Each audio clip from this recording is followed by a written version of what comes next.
L'histoire économique, c'est surtout une histoire qui s'intéresse aux constructions et aux mécanismes économiques.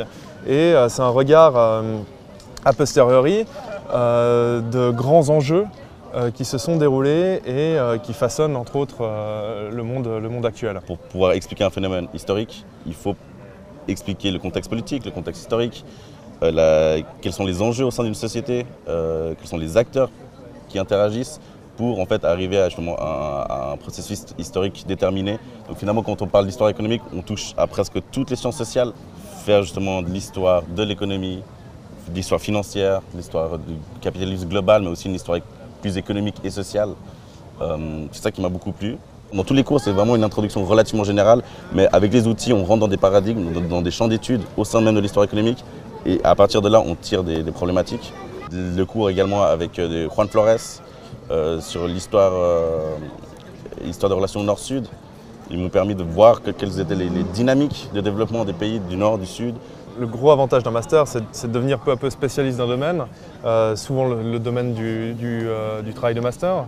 Et puis c'est de pouvoir quand même avoir une vision globale de l'ensemble de la matière et de se dire, bon bah voilà où je me situe, voilà comment je peux réfléchir avec les outils que j'acquiers, et puis voilà ce que j'ai envie d'en faire. Et je crois que ce master nous donne bien des clés pour pouvoir comprendre comment se situe la pensée historique et la pensée économique.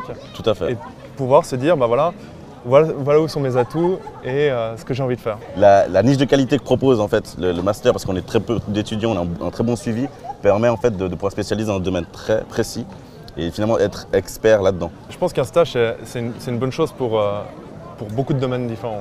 En histoire économique, un stage, ça permet aussi de pouvoir approcher la matière au plus près. Le mémoire, c'est conséquent. C'est un vrai travail d'historien, c'est beaucoup de pages, c'est un exercice vraiment d'historien. Alors que si ça donne la possibilité aux étudiants de choisir un stage plus pratique au sein d'une université à Zurich, sauf erreur, et d'organisations internationales. L'histoire économique, c'est un monde qui est extrêmement vaste. Ce master permet entre autres d'avoir une approche assez globale du monde qui nous entoure, c'est-à-dire qu'on peut atteindre l'enseignement, on peut faire du journalisme par la suite, on peut travailler dans l'administration publique, on peut continuer la recherche aussi. Les organisations internationales, c'est aussi une débouchée qui est assez prometteuse pour les personnes qui sortent du master. Il y a des liens qui se créent assez vite.